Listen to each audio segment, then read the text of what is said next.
आन टीवी के दिलचस्प, मुनफरिद और मजे से भरपूर शोज और ड्रामास देखने के लिए हमारे YouTube चैनल सब्सक्राइब कीजिए और बेल आइकन प्रेस कीजिए। अस्सलामुअलैकुम, कैसे हैं, क्या हाल है आपका। उम्मीद करती हूँ आप सब खैरियत से होंगे और आपके रमज़ान भी बहुत अच्छे गुजर रहे होंगे। और आप देख रहे हैं और आपको खुशामदीद कहती हूँ आन रमज़ान में। वक्त कितनी तेज़ी से गुजर रहा है। ऐसा लगता है कि जैसे अभी कल को जो एकदम से हमें पता चला, ऐलान हुआ कि आज चांद रात है और कल पहला रोज़ा है, और देखें कि एक हफ़्ता बस कैसे गुज़र गया। और ऐसा लगता है कि जैसे रमज़ान का एक वाहिद ऐसा महीना होता है कि जो बहुत जल्दी से गुज़र जाता है। अभी ऐसा लगेगा कि कुछ ही पल थे और आखिरी अशरा भी आ जाएगा, और बस फिर एक दिल में क्या कहते हैं यादें सी रह जाती हैं। फिर हम लोग सोचते रहते हैं कि कितना मज़ा आया हमें और कितना बेहतरीन हमारा वक्त गुज़रा, क्या यादें थी हमारी। लेकिन ये जो वक्त है ना, ये बहुत कीमती है। हमें इस वक्त की कदर करनी चाहिए, क्योंकि मुझे ऐसा लगता है कि जो वक्त है और ये जो तेज़ी से गुज़र रहा है, हमें इस चीज़ की भी कदर करनी चाहिए और शुक्रगुज़ार होना चाहिए। क्योंकि अगर सोचें कि जब हम बीमार होते हैं, तकलीफ़ में होते हैं, तो हमें लगता है कि शायद वक्त नहीं गुज़रा, लेकिन वक्त गुज़र रहा होता है। और चाहे हम खुशी में होते हैं तो उस वक्त भी वक्त गुज़र रहा होता है।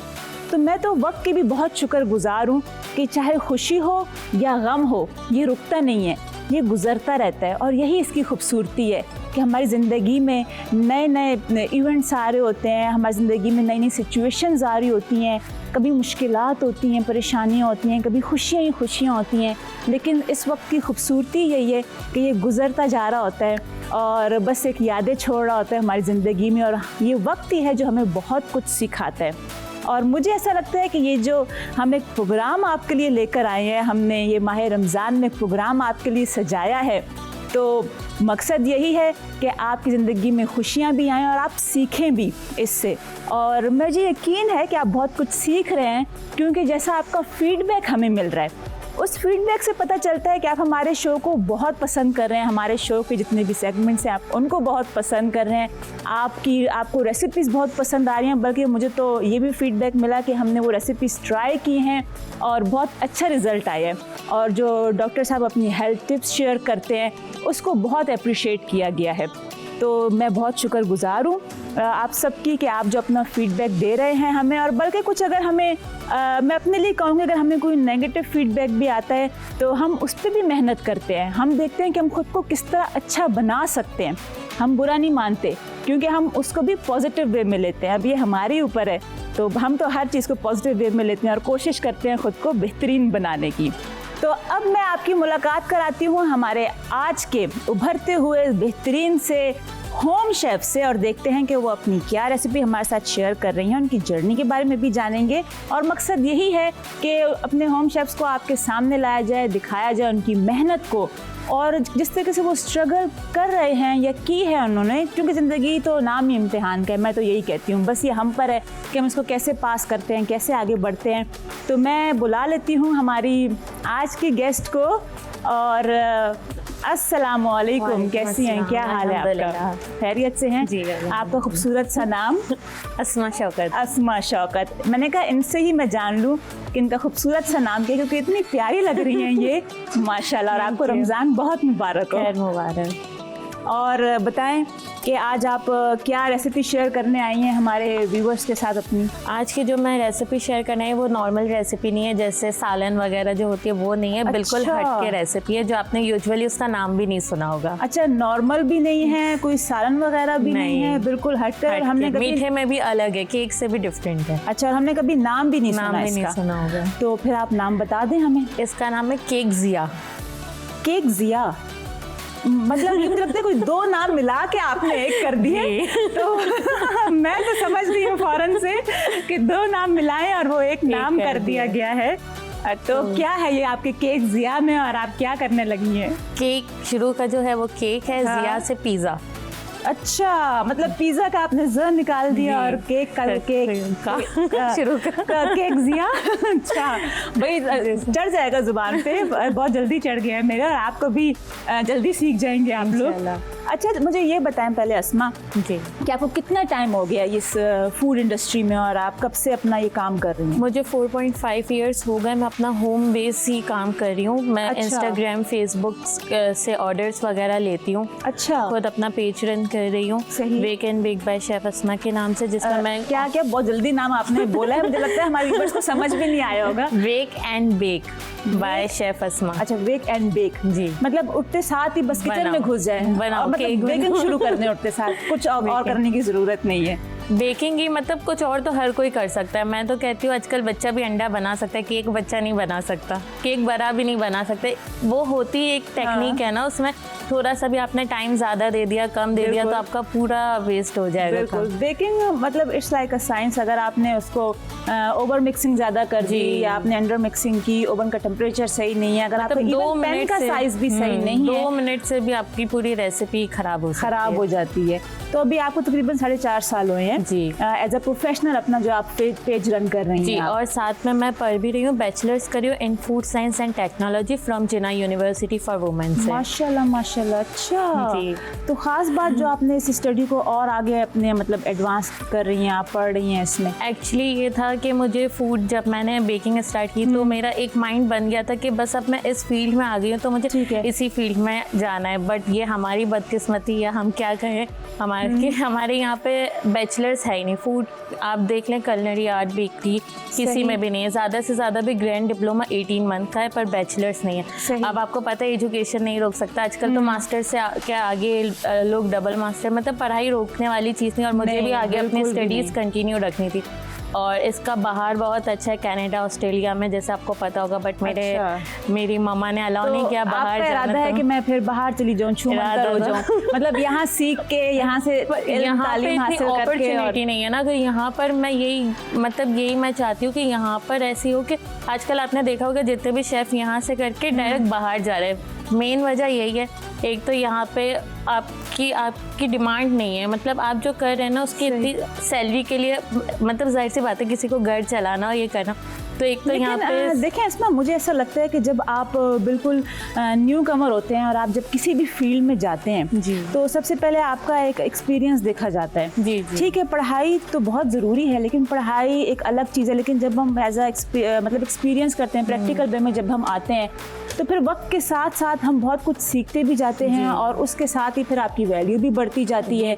तो चाहे आप जो भी काम करें, इवन अगर आप इस तरह बाहर जाने का कह रही हैं, आप वहाँ भी जाती हैं, तो आप एक वही बात है ना कि एक छोटे से, या मैं बोलना नहीं चाहती, लेकिन जो आपकी जो भी सैलरी होगी तो एकदम से इतनी ज़्यादा नहीं होगी। तो बिल्कुल, तो आप एक इनिशियल स्टेज से शुरू करेंगे, आहिस्ता आहिस्ता करते करते आप उस लेवल पे जाएंगी। और यहाँ भी यही तरीका है, बस थोड़ा सा सब्र होना चाहिए, इस्तिकामत हो, और आप हिम्मत ना हारें। जैसे मैंने अभी आपको बताया कि बैचलर से फूड के रिलेटेड एक ही फील्ड में जो कि मैं कर रही हूँ, फूड साइंस एंड टेक्नोलॉजी, तो यहाँ पे ऐसी अपॉर्चुनिटी नहीं है। अब जैसे मुझे पढ़ना है तो मैं अगर मेरे पास ऑप्शंस होते हैं अलग अलग, जैसे कलनरी आर्ट में मेरे पास बैचलर्स करने का होता है, बेकरी में होता है, पेस्ट्री शेफ में होता है, तो मैं अपनी फील्ड के रिलेटेड जाती। बट ये क्योंकि मैं इसमें इसलिए गई क्योंकि हमारे फूड से रिलेटेड सिर्फ एक ही फील्ड है, तो मैं यही चाह रही हूँ कि यहाँ पे इसी तरीके से इस चीज़ में अपॉर्चुनिटी आती रहे, ताकि लोग यहीं पे ही रहे और बाहर जाने। और मैं तो ये कहना चाहूँगी कि अगर आप कुछ आगे लगता है कि आप कुछ ऐसा सिखा सकती हैं हमारे जो न्यू कमर्स हैं, या जो भी जूनियर शेफ में बोलूँगी कि जो कुछ सीखना चाहते हैं, इस फील्ड में आना चाहते हैं, तो आप ज़रूर, बल्कि आप जैसे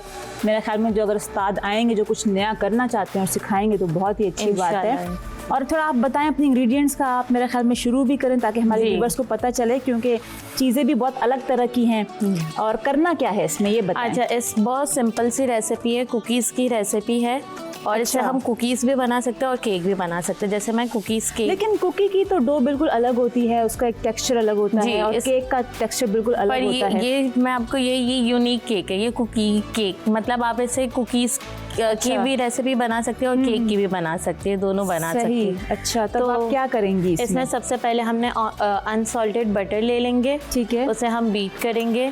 अच्छा, रूम टेम्परेचर पे, क्योंकि हम जब भी बेकिंग करते हैं तो उसमें हमें अनसॉल्टेड बटर चाहिए होता है, प्लस हमें रूम टेम्परेचर पे बटर चाहिए होगा हमेशा। और ये अनसॉल्टेड बटर, अनसॉल्टेड बटर, ठीक है। और इसमें फिर आप पहले इसको बीट करेंगे और फिर बाद में क्या क्या ऐड करेंगे आप इसमें मैं अभी ही दो शुगर यूज़ कर रही हूँ। अगर मैं चाहती तो इसमें मैं खाली ये आइसिंग शुगर यूज़ कर सकती, बट मैंने हेल्थ का भी एक रखा है। हेल्थ की ब्राउन शुगर अच्छी होती है as compare to icing sugar और नॉर्मल शुगर जो हम यूज़ करते हैं। अच्छा, तो आप इसमें सिर्फ ब्राउन शुगर यूज़ कर रही हैं? मैं दोनों शुगर यूज़ कर रही हूँ। ठीक है, ब्राउन शुगर भी मैंने इसमें डाली है और इसमें मैं आइसिंग शुगर भी डालूंगी, और इसको जब तक बीट करूँगी जब तक ये फ्लफ़ी ना हो जाए और इसका टेक्सचर चेंज ना हो जाए। कलर बिल्कुल ये लाइट ब्राउन सा और क्रीम कलर का हो जाएगा। अच्छा, ठीक है। तो वैसे मुझे ये बताएं अस्मा कि आपकी फैमिली में और कोई भी है इस फील्ड में, फूड फील्ड में? नहीं, कोई भी नहीं है, सिर्फ मैं ही हूँ। और मुझे ये शौक़ अपनी अम्मी से आया, क्योंकि उन्हें भी खाना पकाने का बहुत शौक़ था। सही। और मुझे भी बहुत शौक़ है, तो शुरू से ही मैं उन्हीं को ही देखते आ रही हूँ खाना पकाते हुए, तो उन्हीं से ही मुझे शौक़ आया है। अच्छा, आपको कुछ चाहिए? बीटर में। अच्छा, आपने इसको बीट करना है अभी? इसे बीट करेंगे। हैंड बीटर से भी कर सकते हैं और विक्स से भी कर सकते हैं। चलें, आप इस तरह करें, आप इसको बीट करें जी, और तब तक मैं ले लेती हूँ एक ब्रेक। और फिर हम आपके पास दोबारा आएंगे और जानेंगे, अपने व्यूवर्स को बताएंगे कि क्या बना रही हैं। तो हम ले रहे हैं एक छोटा सा ब्रेक, कहीं जाइएगा नहीं, क्योंकि आपका फेवरेट सेगमेंट जो हमारे पास आएंगे हमारे डॉक्टर वजाहत, जो अपनी health tip of the day share करेंगे। तो देखते रहें आन Ramzan.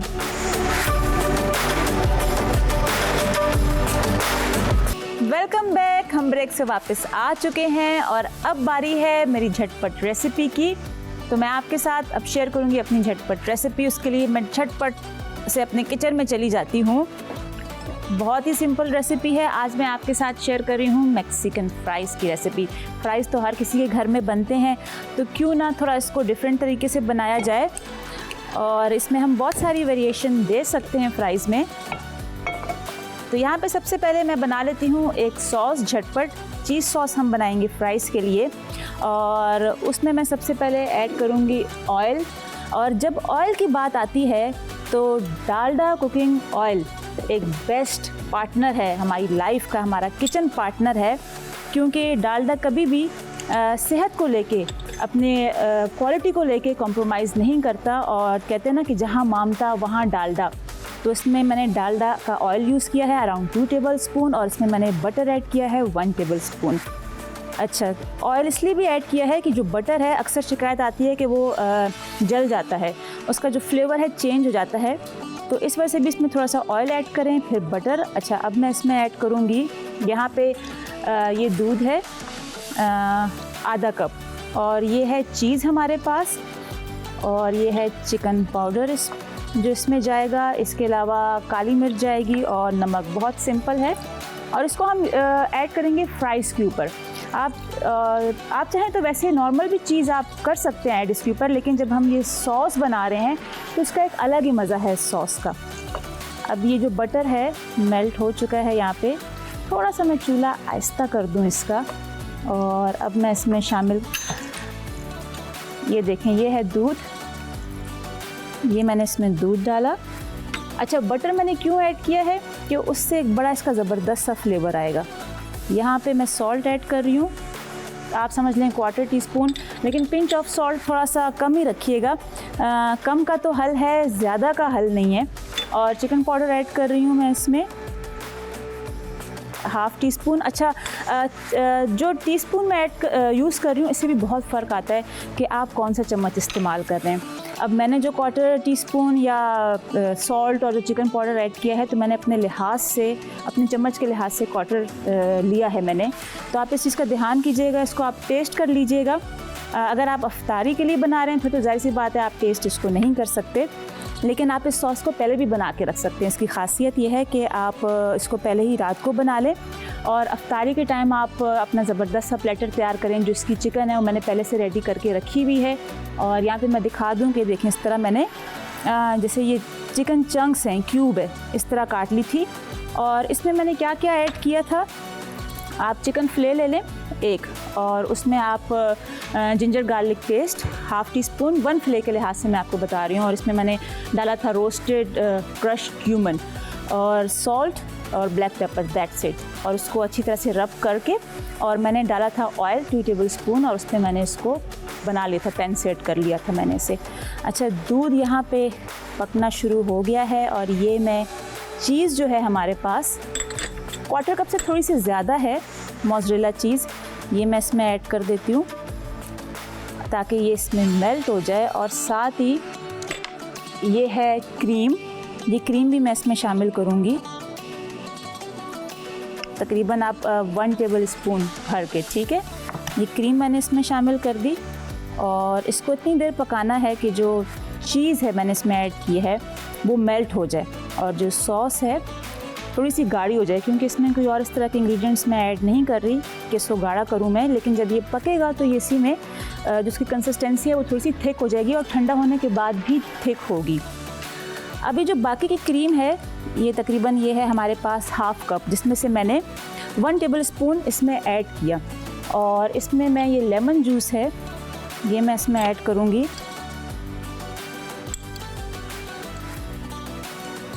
One and half teaspoon मैंने ऐड किया है, इसको मिक्स कर लें, और ये आपकी बन गई सार क्रीम ज़बरदस्त सी। इसको मिक्स करेंगे और थोड़ी देर के लिए इसे छोड़ देंगे। मिक्स करने के बाद इसको मैं एक साइड पे रखती हूँ। साथ में हम सॉस को भी देख लेते हैं। अच्छा, चिकन रेडी है, मैं आपको जिस तरह मैं बता चुकी हूँ। चिकन को भी पहले से आप मैरिनेट करके और आप पका के इसको रख सकते हैं, फ्रिज में रखें आप। मैं बाकी के इंग्रेडिएंट्स आपको बता दूं। यहाँ पे हमारे पास है ग्रीन कैप्सिकम, हैलापिनो स्लाइस्ड, और अनियन है हमारे पास, ब्लैक ऑलिव्स हैं स्लाइस्ड, आप चाहें तो ग्रीन ऑलिव्स भी यूज़ कर सकते हैं, और ये चॉप्ड अनियन है हमारे पास। हर चीज़ थोड़ी मिकदार में डलेगी, बहुत ज़्यादा हमने ऐड नहीं करना। और चिकन चंक्स मैंने आपको बता दिए। बस ये बहुत सिंपल नॉर्मल से इंग्रेडिएंट्स है जो हम इसमें ऐड करेंगे। टमाटर है यहाँ पे हमारे पास, आप छोटा है तो 1 ले लें, साइज़ बड़ा है तो आप आधा कर लीजिएगा। और ये हैं फ्राइज़, तकरीबन आप समझ लें कि ये 3 आलू ले लें आप, और उसको नॉर्मली फ्राइज़ की तरह आप काट कर इसके आप फ्राइज़ बना लें, दैट्स इट। और आप चाहें तो आप फ्रोज़न फ्राइज़ भी इस्तेमाल कर सकते हैं, क्योंकि आजकल तो ज़िंदगी बहुत आसान कर दी गई है हमारी, और बहुत सारी इस तरह की फ्रोज़न प्रोडक्ट्स मिलती हैं कि आप बस उसको निकालें और झटपट बनाएं आप उसे, अभी आपके ऊपर है। तो इस तरह से इधर फ्राइज़ थोड़े से ऐड करेंगे, और जो ये सॉस है इसका भी ध्यान रखेंगे कि सॉस, ये देखें, ये अभी आपको ये इसकी जो कंसिस्टेंसी है वो थिन लग रही है, लेकिन जब ये अभी गर्म है, इस वजह से जब ये ठंडी हो जाएगी तो ये गाढ़ी हो जाएगी, और उस वक्त इसकी कंसिस्टेंसी बिल्कुल परफेक्ट होगी कि हम लाइक पोरिंग कंसिस्टेंसी होगी। तो अभी मैं इसका चूल्हा बंद कर रही हूँ, क्योंकि मैं इसको मज़ीद नहीं पकाना चाह रही, और मैं इसको अभी ही ड्रिज़ल करूँगी चिप्स के ऊपर। आप इसको रखिएगा थोड़ी देर, जब ये बिल्कुल ठंडा हो जाए फिर आप इसको यूज़ कीजिएगा, इतना गरम यूज़ ना कीजिएगा। और आप इसको पहले से बना के भी रख सकते हैं प्लेट को, ओवरऑल हर चीज़ें आप असेंबल करके रखें, और जस्ट आप अफ्तार से पहले इसको माइक्रो कर लें, या आप चाहें तो आप इसको थोड़ी देर के लिए प्री हीटेड ओवन में भी आप इसको रख सकते हैं, सिर्फ गर्म करने के लिए कि जो चीज़ है इसका एक अच्छा सा फ्लेवर इसमें आ जाए, चिकन है, हर चीज़ गर्म हो जाए। मेरे पास चाट मसाला भी है, थोड़ा सा मैं चाट मसाला भी इस्तेमाल करूँगी। चिप्स में एक अच्छा जायका देते हैं चाट मसाला, ये ऑप्शनल है, आप चाहें तो बेशक ना इस्तेमाल करें, लेकिन मुझे चाट मसाले का फ्लेवर बहुत पसंद है, तो मैं थोड़ा सा चुटकी भर चाट मसाला इस्तेमाल कर रही हूँ, और इसे मिक्स कर लें इस तरह से। अच्छा, अब मैं चिकन चंक्स हैं ये मैं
मैं थोड़ा सा इसके ऊपर इस तरह से कलर के लिए।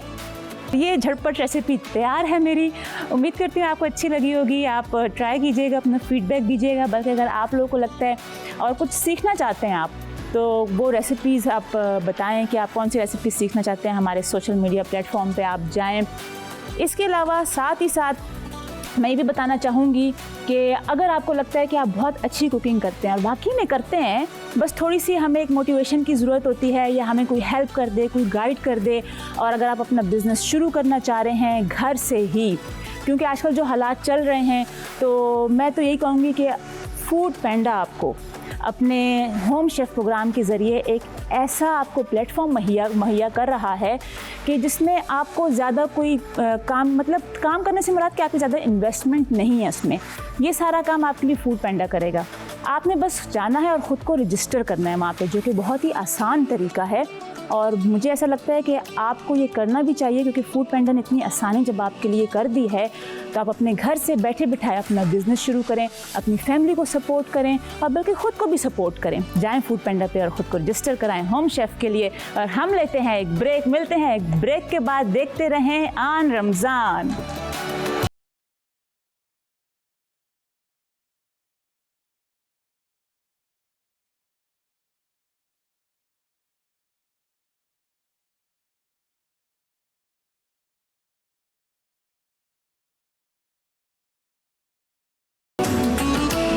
वेलकम बैक, और आप देख रहे हैं आन रमज़ान। और इस सेगमेंट का आपको बहुत इंतज़ार होता है, क्योंकि आप भी इंतज़ार कर रहे होते हैं कि हमारे डॉक्टर वजाहत आज कौन सी हेल्थ टिप आपके साथ शेयर करेंगे।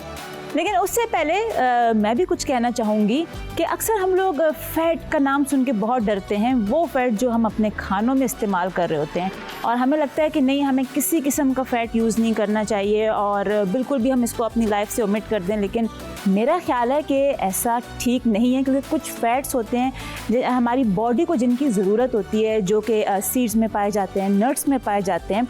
तो मेरा ख़्याल है कि हम अगर ये ध्यान रखें कि ये गुड फैट है और हम इसको अपनी लाइफ का हिस्सा बनाएं, तो वो ज़रूरी भी है हमारी बॉडी के लिए, हमारे ब्रेन के लिए, हमारे हार्ट के लिए बहुत ज़रूरी है। तो खैर, मज़ीद और हेल्थ टिप्स जानने के लिए मैं बुला लेती हूँ हमारे बहुत ही ज़बरदस्त से हेल्थ एक्सपर्ट डॉक्टर वजाहत को, और वेलकम करते हैं। प्लीज़ डॉक्टर वजाहत आ जाइए आप, अब है आपकी बारी। अस्सलाम वालेकुम। वालेकुम अस्सलाम, कैसे हैं आप? बिल्कुल खुश और हमेशा की तरह हैप्पी हमेशा की तरह, बिल्कुल खुश, हैप्पी आपके सामने अल्हम्दुलिल्लाह। बस ये हैप्पी जो फीलिंग्स हैं, आज मैंने सोचा यही हैप्पीनेस को हमारे देखने वालों की हद तक हम पहुंचाएं, जो हमारे नाजरीन हैं, क्योंकि डिप्रेशन जो है अगर देखा जाए वो हमारे माशरे में जो है ना वो फैलता जा रहा है। तो सही, बिल्कुल सही कह रहे हैं। तो मैंने ये सोचा कि क्यों ना डिप्रेशन के उन चीज़ों पे बात करें, क्योंकि लोग दवाइयाँ खाना नहीं चाहते, और ज़ाहिर सी बात है कि गैर ज़रूरी दवाई खाने भी नहीं चाहिए। तो मैं आपको बताने जा रहा हूँ कि वो कौन से खाने हैं जो कि अगर हम रोज़ाना लेते रहें तो हमारा जो बॉडी का डिप्रेशन है वो ख़त्म होने लगता है, क्योंकि वो केमिकल्स जो हैं वो आपको हैप्पी पर्सन के तौर पे वो आपको जनाब प्रोमिनेंट करना शुरू कर देते हैं। मतलब वो अब खाना है जो कि हम खाएंगे, आप ये कह रहे हैं। हाँ जी। और उससे जो हमारा डिप्रेशन है वो कम होगा, काफ़ी तक कंट्रोल होगा, हमें हेल्प मिलेगी उसमें। बिल्कुल, जैसे कि मैं आपको इस तरह से समझाऊं कि कैफीन जब हम लेते हैं, कॉफ़ी, तो कॉफ़ी लेने से अगर आप एक कॉफ़ी लेते हैं तो आपको एनर्जी फील होती है, ठीक, ऐसा ही है। आप अच्छा फील करते हैं। लेकिन अगर आप 2 कॉफ़ी 3 कॉफ़ी के कप्स लेने लगते हैं तो आपको एंजाइटी हो जाती है, आपका बीपी बढ़ सकता है, आपको पैल्पिटेशन हो सकती है, आपको घबराहट हो सकती है, और फिर हमें नहीं पता होता, हम उसके ऊपर एक और कॉफ़ी ले लेते हैं, या हम सोचते हैं कि ये क्या मसला है मेरे साथ। इसी तरह कुछ खाने पीने होते हैं जो हमारे बाकायदा मूड को स्टेबलाइज कर रहे होते हैं, या तो खुश कर रहे होते हैं, या तो फिर आपको डिप्रेशन की तरफ लेके जाते हैं। तो वजह जिस तरह ये कुछ लोग चाय भी बहुत ज़्यादा पीते हैं, सारा दिन चाय पी रहे होते हैं, वो कहते हैं हम चाय पीते हैं तो हमारी आँख खुलती है, या हम चाय पिए तो हमें नींद नहीं आती, या चाय पिए तो नींद आती है। तो ये क्या है, इसका भी ताल्लुक क्या है, डिप्रेशन से है?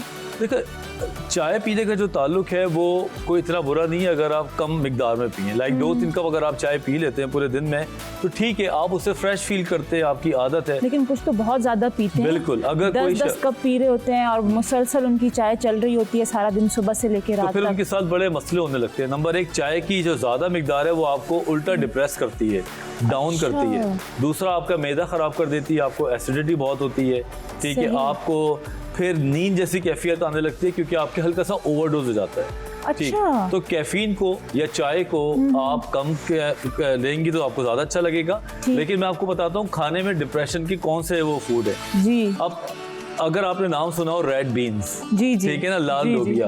हमें हैरत होगी जान के ये बात कि रेड बीन्स जो लोग इस्तेमाल हफ्ते में एक बार करते हैं उनके जो डिप्रेशन वाले केमिकल्स हैं वो मर जाते हैं। अच्छा। और उसके अंदर एक ट्रिप्टोफान, एक नेचुरल केमिकल है जो उसमें प्रोड्यूस होता है और वो आपको खुशी महसूस करता है। तो अगर आप रेड बीन्स को अफ्तारी में भी किसी तरह इस्तेमाल करें, अब आप शेफ हैं, आप चैंपियन हो, कहीं ना कहीं इसको इस्तेमाल करें। अब आपने बोल दिया तब तो लाजमी ये रेड बीन्स जो है ना मैं अफ्तारी की डिश में कोई तैयार करूंगी और उसमें नजर भी आएंगे। बिल्कुल, रेड बीन्स आप लें और डिप्रेशन से दूर रहें। दूसरी बात मैं बताऊं कि ग्रीन सैलेड्स हमें सब पता है, लेकिन डार्क ग्रीन सैलेड्स जो होते हैं जिनके पत्तों का रंग जरा डार्क होता है, ऐसे जो वेजिटेबल्स हैं इस्तेमाल करते हैं तो उससे डिप्रेशन जो है वो खत्म होता है। उसके अंदर भी वही केमिकल्स होते हैं जो आपको खुशी वाले जो हार्मोन्स है, लाइक एंडोर्फिन है, सेरोटोनिन है, वो प्रोड्यूस करता है। आप उसको रोजाना की बुनियाद के ऊपर सहरी में या अफ्तारी में लेना शुरू करें। तो वजह इसका भी तो देखें ना, अब एक तरीका, अब जैसे अब मैं अपनी शेफ वाली बात रखती हूँ कि इसका भी एक तरीका होगा उन सब्जियों को इस्तेमाल करने का। बिल्कुल एक होता है कि आप उसको पका इतनी उसके अंदर न्यूट्रिएंट्स होती हैं उसको खत्म कर देते हैं आप, बिल्कुल फिर तो फायदा ना हुआ ना। इनको आपने जैसा सब्जी को लेकर आए कच्ची कंडीशन में उसी में बॉईल करें बस, बिल्कुल लाइट बॉईल, जिस तरह आप ब्लांच कर लें आप उसको, सैलेड की तरह आप इसको खाएं, हल्का सा कोई फ्लेवर दे दें, ऑयल हल्का सा ऑयल में सौते कर लें आप। बिल्कुल, उसका कलर, उसका नेचुरल कलर खत्म ना हो। ये ना हो कि बेचारे का कीमा निकाल दें सब्जी का और वो बर्बाद हो जाए, पता ही ना चले सब्जी कहाँ गई। बिल्कुल ऐसे। एक और मैं आपको याद दिलाऊं कि स्ट्रॉबेरीज हैं, बेरीज हैं, इनका जो अमल दखल है लाइफ में बहुत इंपॉर्टेंट है। आप यकीन करें अगर 2-3 स्ट्रॉबेरी रोज खा लें या बेरीज खा लें तो इससे भी जो है डिप्रेशन खत्म होता है। अच्छा। और आप उसके बाद जरा बड़ा डिलाइटेड फील करते हैं, खुश फील करते हैं। अच्छा। ऑन द अदर एंड आपने देखा होगा कि जो टीनेजर्स हैं वो डिप्रेशन को कोप करने के लिए चॉकलेट्स खाते हैं। बिल्कुल है ना, लोग कहते हैं यार मैं डिप्रेस था, मैंने डार्क चॉकलेट खा ली, मैं अच्छा हो गया।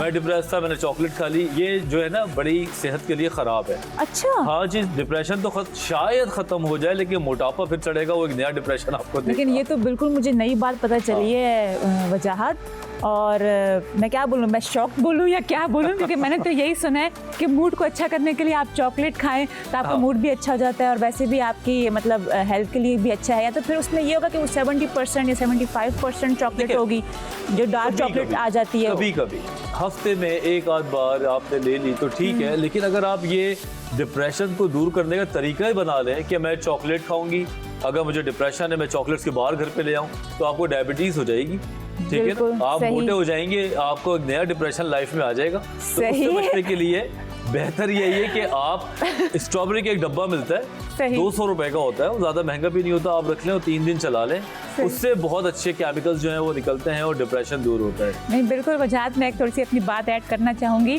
चॉकलेट से। ये कि जब मैं अपने चॉकलेट कोर्सेज करने गई थी ऑस्ट्रेलिया, तो वहाँ जाहिर सी बात है चॉकलेट्स में ही सारा काम हो रहा था। चॉकलेट्स हम बना रहे थे डिफरेंट फ्लेवर्स के। अब वहाँ मुझे, वैसे मैं नहीं खाती चॉकलेट इतना, लेकिन वहाँ हम टेस्ट करते थे तो मुझे खानी पड़ती थी। अब वो खा के मैंने एक ये चीज़ नोट की कि मुझे जैसे ना एक एडिक्शन सी हो गई, मुझे तलब होती थी चॉकलेट खाने की कि मैं खाऊं।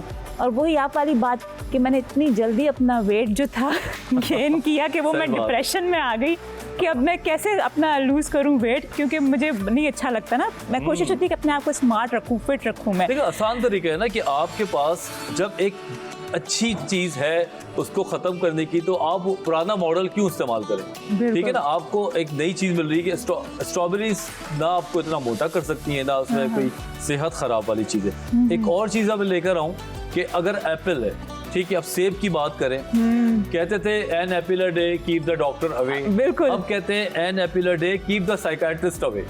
ठीक क्यों? अच्छा। क्योंकि एप्पल के अंदर वो सारे केमिकल्स होते हैं, अगर आप रोजाना एक खा लें तो आप सुबह बहुत फ्रेश फील करते हैं और आपका जो मूड है वो थोड़ा सा एलिवेट हो जाता है, आप उसको खुश रहने लगते हैं, आपको लगता है कि आपके अंदर न्यूट्रिएंट्स पूरे हैं। और जाते जाते मैं एक और बताऊं, मशरूम्स का नाम सुना होगा हम सब ने, बिल्कुल, लेकिन हम लोग मशरूम्स को पाकिस्तान में सही से नहीं खा पाते।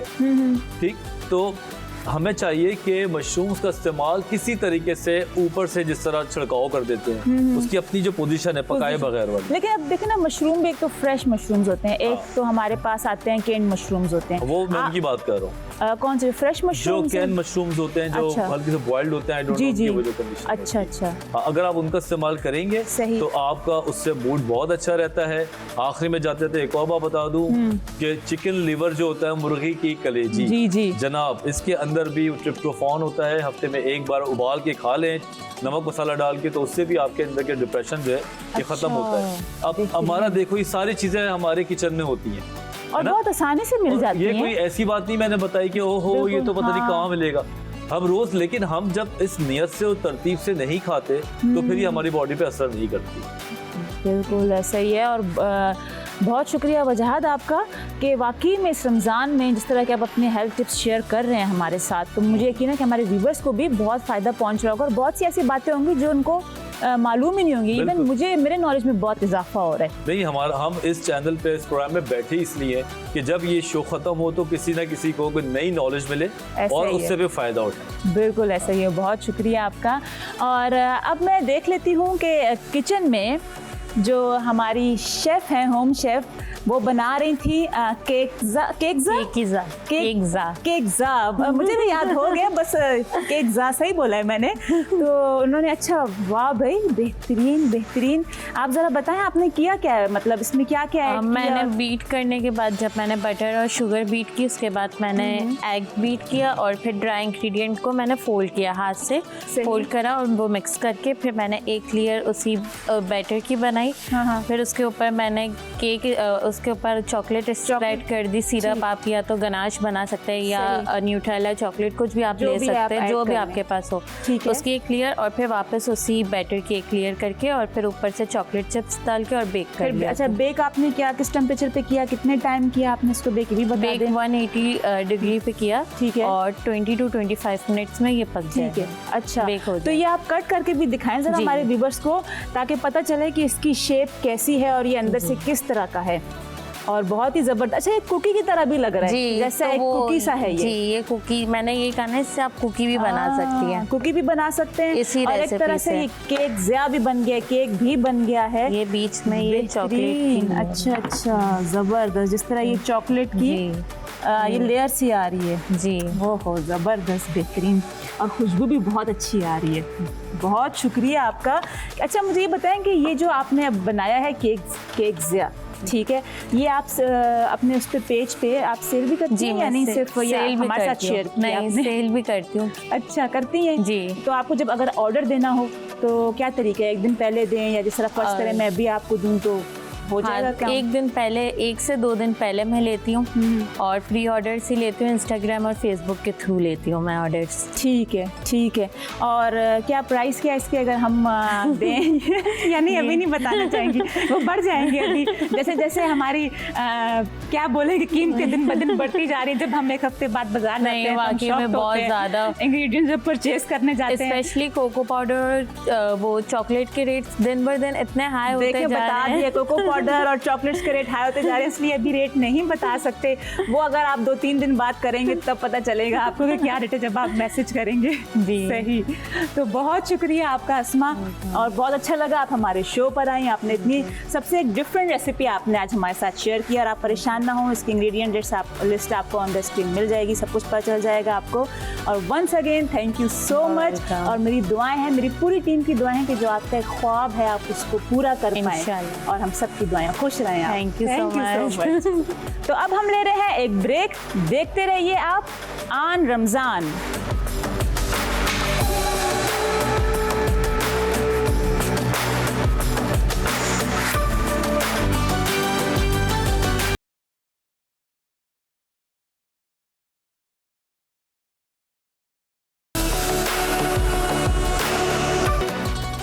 वेलकम बैक मुबारक और आप देख रहे हैं आन रमज़ान। और अभी वजाहत वैसे बताएं, अभी कौन सा बड़ा ख़ास सेगमेंट है? जी जनाब, अब जो सेगमेंट आ रहा है बेशक नाजरीन का उस सेगमेंट के लिए इंतज़ार होता है और हम भी एक क्यूरियोसिटी बना के रखते हैं कि आज जो सेलिब्रिटी आ रहा है वो कौन हो सकता है।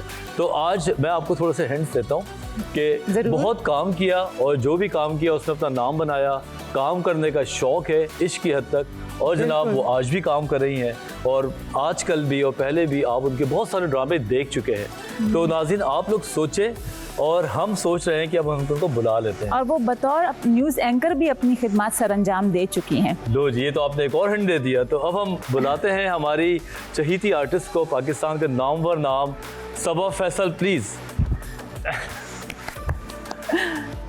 अस्सलाम वालेकुम। अस्सलाम वालेकुम।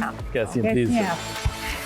बिल्कुल ठीक हूँ जी, आप बताइए आप लोग कैसे हैं? बिल्कुल ठीक ठाक। सबसे पहले तो रमज़ान बहुत मुबारक हो आपको। बहुत शुक्रिया आपको, पूरे पाकिस्तान को, बल्कि तमाम मुस्लिम ममालिक को और जहाँ जहाँ मुसलमान बसते हैं सबको हमारी तरफ से रमज़ान मुबारक। मुबारक। आप बताएं कि आपके रमज़ान जो है कैसे स्टार्ट हुए और अभी रूटीन से आप बेहतर हो गई हैं या अभी उसी में फंसी हुई हैं? रूटीन चेंज होता है? देखिए जी, रूटीन के साथ साथ आप रमज़ान को भी लेकर चलें, आप इबादत को भी लेकर चलें और अपने जो आपकी रोज़मर्रा की जिम्मेदारियां हैं उन्हें भी लेकर चलें और हर चीज़ में एक तवाज़ुन रखें, बैलेंस रखें। उसी का नाम कामयाबी भी है और इतनी दिल जमाई से जो काम करने का शौक़ है वो भी पूरा होता है। तो दोनों चीज़ें साथ चल रही हैं। और मेरा ख्याल से उसी का नाम सबा फैसल भी है। बिल्कुल, रूटीन और बैलेंस का नाम। रूटीन और बैलेंस करके मेरा भी यही सवाल था कि माशाल्लाह आप इतनी एनर्जेटिक हैं और इतना माशाल्लाह आप काम कर रही हैं, मतलब हर वक्त आप माशाल्लाह मसरूफ़ ही रहती हैं।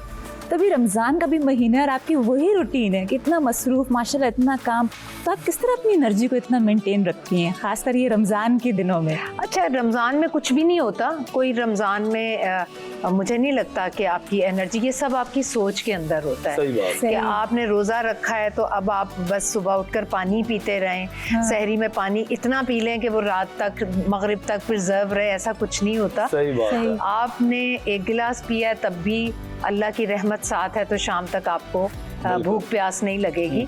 और वैसे भी मुझे ऐसा लगता है कि अगर आपको प्यास महसूस हो रही है, भूख लग रही है, तभी आप एहसास कर सकेंगे उन लोगों का जिनके पास ये सब चीज़ें मैसर नहीं हैं। बिल्कुल। और ये भी उन्हीं लोगों के लिए आप में सब्र, बर्दाश्त और सामने पड़ी हुई चीज़ों को देखकर तरह तरह के लवाजमात हों और आप सब्र करें, तो हमारे इस्लाम भी रमज़ान में यही कुछ सिखाता है। बिल्कुल। मेरा ख्याल से ये बहुत अच्छी बात है जो आपने कही कि चीज़ों का सामने होना और उनको ना खाना और फिर इसके लिए दूसरों का एहसास करना, अगर ये कर जाते हैं तो उससे खूबसूरत और क्या बात है। जी बिल्कुल, और वो चीज़ें सब आपकी दस्तरस में हों और आप उस पर सब्र और शुक्र करके बैठे रहें, तो यही तो रमज़ान की सबसे ज़्यादा ख़ास बात ही है। यही बात। अच्छा सबा, आपकी जिस तरह फैमिली लाहौर में है, आप यहाँ पर है, तब भी आप क्या मिस कर रही हैं? जारी बात है वहाँ पे जब सब साथ होते हैं आप लोग का एक अलग एहतमाम होता है रफ्तार का। देखिए रमज़ान का महीना तो है ही, तरद्दुद तो मैं नहीं कहती हूँ, लेकिन वो एक अजीब सा एक डिसिप्लिन आ जाता है आपकी लाइफ में। और मैं तो तकरीबन पिछले 20 साल से इसी तरह की रमज़ान जो है वो मैं अपना गुजार रही हूँ। मैं इधर होती हूँ, मेरी फैमिली वहाँ होती है। इस साल मैंने बहुत तहैया किया कि मुझे कोई ऐसा काम की कमिटमेंट नहीं करनी और मुझे रमज़ान मुझे लाहौर में अपनी फैमिली के साथ गुजारना है। तो बस देखें कहाँ तक कामयाब होती हूँ। अभी तक तो कामयाब हूँ कि मैं इंशाल्लाह 3 अप्रैल को लाहौर चली जाऊँगी। मैं ईद के बाद वापस आऊँगी काम पर, तो वो जो मुझे मेरे ख्याल में 16-17 दिन मिलेंगे फैमिली के साथ और बहुत इन्हेमाक से इबादत करना, और वो जो ताक रातें आएंगी 21वीं, 23वीं, 25वीं, 27वीं, तो उन रातों को बड़े तरद्दुद से इंशाल्लाह एहतमाम करूँगी, इरादा है। लेकिन मैं आपको बताऊँ, जब आप सोच लेते हैं ना कि आपने ये करना है, तो अल्लाह की मदद जो है ना वो शामिल हाल हो जाती है। बिल्कुल सही बात। बहुत दिल से अगर आप इरादा कर लें, इरादा मतलब नीयत, आपके हर अमल का दारोमदार नियत पर नियत है। पर। इन सही अमल बात। अमालो बिन्नियात, आपके हर अमल का दारोमदार आपकी नियत पर है, आपकी सोच पर है, और वो हो पॉजिटिव, तो फिर क्या अल्लाह ही ताला बात। खुद ही उसके अंदर पे बरकतें डालता है। बरकतें डालता है। चले, फिर लाहौर जाएंगी आप, तो आप बच्चों के हाथ का खाना खाएंगी या वहाँ जाके फिर आपने शेफ बन जाना है? हाँ, नहीं, क्योंकि आप खुद भी बहुत अच्छा खाना बनाती हैं और बहुत इनको जैसे दावतें जिस तरह चल रही होती हैं, क्योंकि मैंने अक्सर आपसे शेयर कर रही होती हैं, और फुल माशाल्लाह जो टेबल होता है इतने बात। खूबसूरत पकवान से सजा हुआ होता है कि देखकर दिल चाह रहा होता है खाने तो का। आपका कि क्या दिल है इस दफा वहाँ जाके? इस दफा मैं हमेशा की तरह मेरी कोशिश होगी कि मैं खुद करूं। अच्छा। मैं तो सहरियां भी करती हूँ सबको बुलाकर, माशाल्लाह। एक सहरी का एहतमाम होता है, फिर इफ्तारी कभी मैं कहीं जाऊंगी, कभी मेरे अपने बुलाएंगे बहन आप। भाई वो लोग आएंगे, तो ये एक मुझे लगता है कि ये एक बड़ी ज़बरदस्त Occasion सी बन फेस्टिविटी जाती है। है, सही बिल्कुल बात। बिल्कुल। और आपस में मिल भी लेते हैं सारे, इसी बहाने हाँ बिल्कुल, मुलाकात हो जाती है। ये बड़ा कम सबकी। होता है अब कि आप एक ही बहुत। टाइम पे सबसे मिलें, और इतने बाबरकत टाइम पे बाबरकत जहाँ टाइम पे पे। आपके अंदर रूहानियत जो है वो फूट फूट के बाहर आ रही है। ऐसे ही है, तो कोई ऐसी चीज़, एक सवाल मेरे दिमाग में आया है कि जो दस्तरखान पे ना हो तो वो आपको बहुत बुरी लगती है, रोज़े के अफ्तारी के ऊपर कौन सी चीज़ सबसे होना ज़रूरी लगता है आपको? देखिए ये तो हर घर में होता है, खजूर और पकोड़े, वो तो हो गए, चलिए हाँ। ठीक। और मुझे अच्छा लगता है फ्रूट चाट हो। और इस साल मैंने ये माशाल्लाह जितने भी रोज़े हमारे हो गए हैं, तो मैं चाट खाते वक्त मुझे हमेशा ये ख्याल आ रहा था कि इस साल पता नहीं किन किन लोगों को ये मैसर है, क्योंकि जो महंगाई का हाल हो गया है, जो फ्रूट तो आपकी दस्तरस से बाहर हो गया, सही कह रहे हो। क्योंकि इतना महंगा हो गया है। लेकिन मैं आपको बताऊं, इस महीने में इतनी बरकत होती है, इतना बाबरकत महीना है कि इसमें कहीं ना कहीं से आपको, और जो समझें जो डिजर्विंग लोग होते हैं, उनको अल्लाह की मदद जो है ना वो हासिल हो ही जाती है। और हर कोई रोज़ा रखता भी है तमाम से है, बिल्कुल। अपने अपने ऐसे ही, तई अपने अपने हिसाब तैयारी से करके रखते हैं, तैयारी सही बात। करके, और इफ्तार भी उसी तरह से करते हैं। ये बिल्कुल सब ऐसे ही है। अल्लाह का करम है, अल्लाह सब का पर। करम है, वरना तो देखें पूरे साल जो महंगाई का आलम है, जी। आज के दौर में रोटी खाना भी मुश्किल हो गया है। देखें जी, आप रोटी कपड़ा और मकान की जो बेसिक हमारी ज़रूरियात है ना, हम उनसे नहीं निकल पा रहे। बिल्कुल बिल्कुल। सही बात। फिर ऐसे वो ही जो दूसरी चीज़ें हैं वो तो नामुमकिन होती जा रही हैं। आटा देख लें आप, सही बात। आटा मैसर नहीं है लोगों को, तो फिर बस अल्लाह ताला इस रहमतों और बरकतों के महीने में हम सब की दुआ है कि अल्लाह ताला पाकिस्तान पर अपना ख़ास करम आमीन। करे, आमीन, आमीन। और अपना रहम फरमाए और बरकतें नाजिल करे। क्या बात है। बिल्कुल ऐसे ही। अच्छा आपा, आपकी कुछ ऐसी याद हो रमज़ान को लेके कि आपको अभी भी याद आता हो कि वो एक ऐसा वक्त था जो मेरा रमज़ान में, वो लम्हे बहुत अच्छे गुजरे थे, या कोई फैमिली के साथ इस तरह कोई आपके लम्हात हो जी रमज़ान को बहुत लेके? होते हैं, बचपन वालिदैन का के रमज़ान साथ? तो आप नहीं भूलते, और वो बचपन जो मेरा बचपन था, तब ये गर्मियों के रोज़े नहीं होते थे, सर्दियों के रोज़े होते वाह, थे। अच्छा, वो तो और हम बच्चे लिहाफ में होते थे, और मेरी अम्मी किचन में चली जाया करती थी, और अच्छा। जब वो पराठे बनाती थी और देसी घी की खुशबू जो हमारे लिहाफों के अंदर महसूस हमें होती थी, और हम उठते थे और ब्रश करके जब किचन में जाकर जी, जी। नीचे दस्तरखान बिछा होता था, मम्मी साथ साथ बनाती थी, हम लोग बिल्कुल। खाते थे। तो वो खूबसूरत वक्त, आजकल के डाइनिंग टेबल और इतनी तरह के लवाजमात भी नहीं है, शायद वो लज्जत ना दे सकें जो उस वाकई वक्त में। की और माँ के हाथों की लज्जत थी। वाकई में। तो आपको वैसे, मैं मिस करती हूँ उन्हें बहुत। हाँ, तो आपको कौन सी ऐसी उनकी कोई खाना हो, या कोई कहते हैं ना अक्सर वो याद आता है कि बंदा कुछ खा रहा हो तो एकदम से अम्मी की याद आ जाती है कि ये उनके ही हाथ का बहुत मज़े का होता था? अल्लाह, अम्मी की याद तो मुझे लगता है आपको हर लम्हे आती है। बिल्कुल माँ के हाथ का जायका, हर कोई कहता है जी मेरी माँ के हाथ में बहुत जायका था। ऐसे ही हो है। सकता है वो खातून इतना अच्छा ना बनाती हो, लेकिन वो अपने बच्चों के लिए इतनी मोहब्बत से बनाती हैं। बिल्कुल। तो मुझे ऐसा लगता है, आप शेफ हैं, आप भी जानती होंगी जी। कि जायका हमेशा मोहब्बत का होता है। मोहब्बत का होता है। जायका वाकई आपकी में। मेहनत का नहीं होता, ऐसे ही है। जायका आपकी मोहब्बत और चाहत का होता है, जो आप बिल्कुल। अपने बच्चों के लिए तैयार करते हैं खाना। तो बिल्कुल। वो हमेशा से मैंने लज्जत और जायका मिस किया अपनी अम्मी के हाथ का। बिल्कुल ऐसे ही है। अब जैसे मेरे बच्चे हैं, जब वो अपनी नानों के हाथ का, मेरी अम्मी के हाथ का खाना खाते हैं, तो वो अक्सर मुझे कहते हैं कि आपके और नानों के हाथों में ना फ़र्क बहुत है जायके में। अच्छा। तो मैं कहती हूँ वो जब वो बनाती है ना तो बहुत ही मोहब्बत से बनाती हैं। वो आप वाली बात से मुझे याद आ गया कि खाना में भी मोहब्बत का ही जायका आता है, क्योंकि कुछ ऐसी चीज़ें जो कहते हैं नहीं हम तो सिर्फ नानों के हाथ की खाएंगे। अच्छा, मैंने कई दफ़ा कोशिश भी की अपनी अम्मी से पूछ के, रेसिपीज़ पूछ के बिल्कुल एग्जैक्ट वैसे ही बनाने की कोशिश की, लेकिन पता नहीं क्यों वो चीज़ कभी बन नहीं सकी। वो हाथों का जायका, और वो कभी भी ऐसा नहीं सका। होता था। मेरी अम्मी ने तो कभी चम्मच के साथ मेजर करके मसाले नहीं हाथों से डाले यूं थे, करके वो डाले। हाथों से डालती थी। बिल्कुल। और कभी भी ना कभी नमक ज्यादा हुआ था, ना कभी मिर्चें ज्यादा हुई थी। ऐसे ही है और बिल्कुल। रंगत इतनी खूबसूरत होती थी, और सबसे बढ़कर उस खाने की खुशबू से पता चलता था कि ये कितनी मोहब्बत से खाना बनाया गया है। सहरी में क्या कुछ खास चीज़ लेती हैं जब आप सहरी अच्छा, मैं आपको करती हैं? बताऊं आज मैंने क्या खाया, क्योंकि मुझे ऐसा लगता है कि ये जो इंटरव्यूज़ होते हैं ना, ये हम लोगों के वो इंटरव्यूज़ होने चाहिए जिससे हमारा असल पता चले। बिल्कुल तो आज रात मैंने जाकर तो अपने बच्चे से कहा कि मुझे नान ला कर दो। अच्छा। ठीक है, वो नान लेकर आया। सुबह मैंने उसे पानी लगाकर देसी घी में फ्राई किया, ओए होए और होए। करेले गोश्त बना हुआ था। बेहतरीन। उसके साथ मैंने करेले गोश्त खाए, और साथ मैंने चाय का एक सिप लिया। मैंने ये रोजा रखा आज। और मैं सोच रही थी शायद करेले खाएं तो प्यास लगेगी, लेकिन पूरा दिन पता ही नहीं चला काम में। माशाल्लाह। ये बड़ी अंदर की बात हमें पता चली वही कि- ना, आपने इतने प्यार से इतने खूबसूरत तरीके से बताया कि बिल्कुल जैसे ना कोई इस तरह की बात करता नहीं है, बल्कि हाँ मुझे जी। भी याद आया कि आपा की उसी से मैं भी बताना चाहूँगी कि मैंने क्या सहरी की कि वो जो रोटी आपा बची हुई होती है ना, जी। चपाती, तो मैं अक्सर उसको संभाल लेती हूँ, फ्रिज में रख लेती हाँ। हूँ।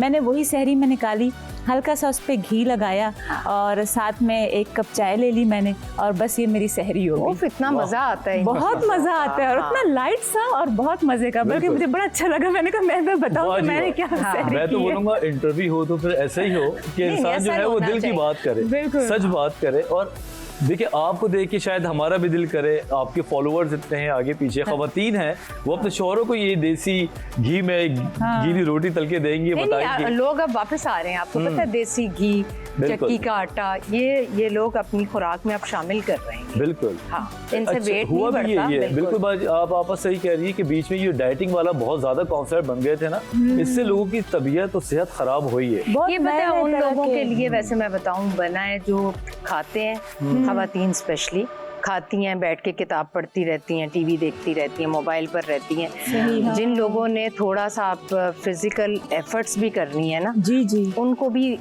ये डाइटिंग और इसका प्रॉब्लम कम रहता है। बिल्कुल। तो और वो डाइट बर्दाश्त भी नहीं कर सकते, अगर वो भूखे रहेंगे तो चकरा के गिर जाएंगे। हकीकत, क्योंकि वो इतने हाँ। फिजिकल एक्टिव होते हैं, हमको बिल्कुल। दूसरे इतने सारे काम होते हैं, तो वो तो नहीं बर्दाश्त कर पाएंगे इतनी सख्त डाइट जो चल रही हैं आजकल जो कराते बिल्कुल। तो हैं। मतलब आपका फॉर्मूला ये है कि रच के खाओ, नहीं, और रज डट के नहीं काम खाओ, करो। रज के नहीं खाओ, मतलब पोर्शन में खाएं, कम कम खाएं, और ऐसा खाएं जो कि आपका हजम हो जाए। हजम। हाँ। आप वैसे नॉर्मली घर के काम भी खुद करती हैं, मैं- और आपका बिलीव है कि अपने इन्वॉल्वमेंट रखना या सारी चीजें लोगों पे छोड़िए? नहीं, मैं खुद करती हूँ। वैसे तो लाहौर मेरा घर है, मैं इधर हूँ, मैं इस घर में भी सारे काम खुद करती हूँ, कोशिश करती हूँ कि मैं करूँ, और मैं करती हूँ क्योंकि खवातीन का असल जो है ना वो घर गृहस्थी है। बिल्कुल। अगर आप घर गृहस्थी नहीं चला सकते तो मेरे ख्याल में बाहर निकल कर भी आप काम नहीं कर सकते। सही बात है, क्योंकि ऑर्गेनाइज तो आप जो करते हैं वो घर से भी सीख सकते हैं, क्योंकि नहीं, घर को वो चलाना घर भी तो से एक ऑर्गेनाइज होते हैं, तो वो बाहर बाहर आकर ऑर्गेनाइज सही बात होते हैं, वरना तो वहाँ भी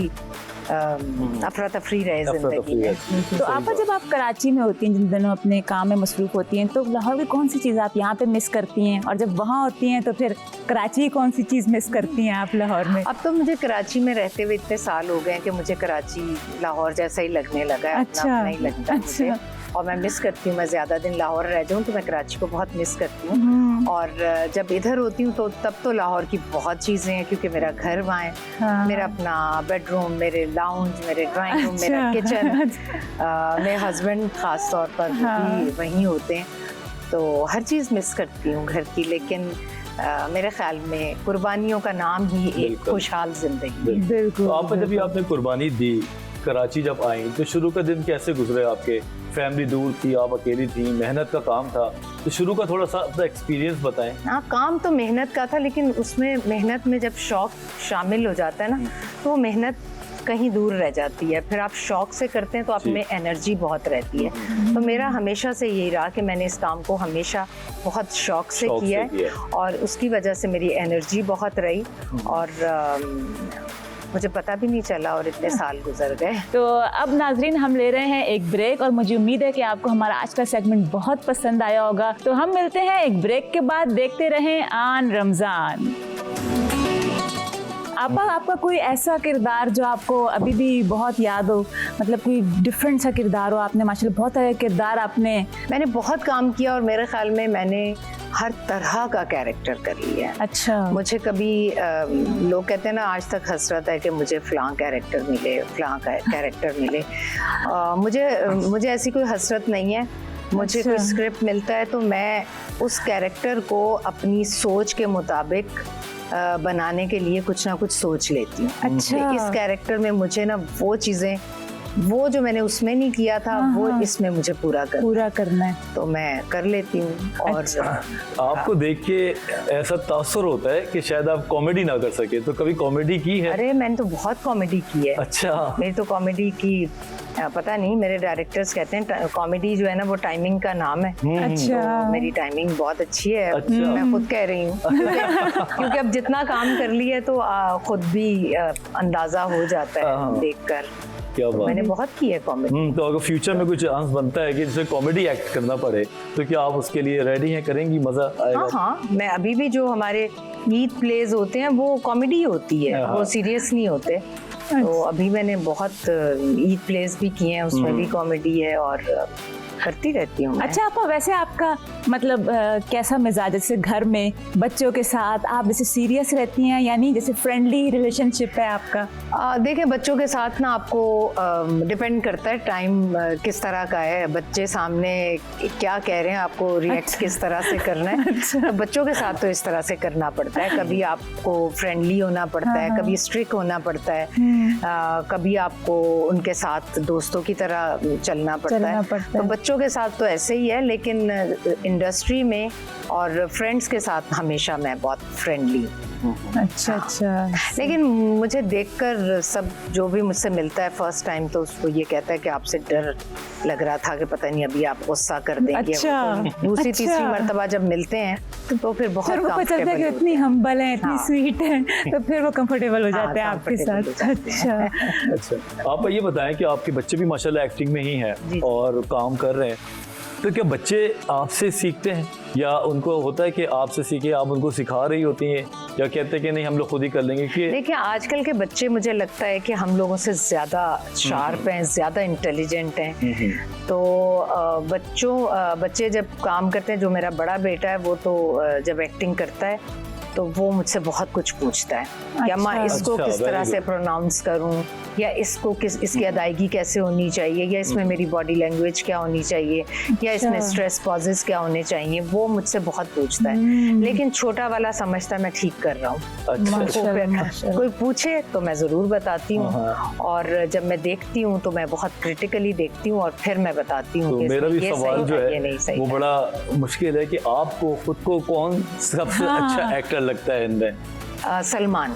अच्छा माशाल्लाह, नहीं वैसे बहुत अच्छी एक्टिंग है वाकई में, और बहुत सीरियस है। तो ये काम जो है ना बहुत डेडिकेशन का काम है, ये काम मजाक में करने वाला नहीं है। ओके। ये बहुत अल्लाह ताला उनको जन्नत नसीब करे।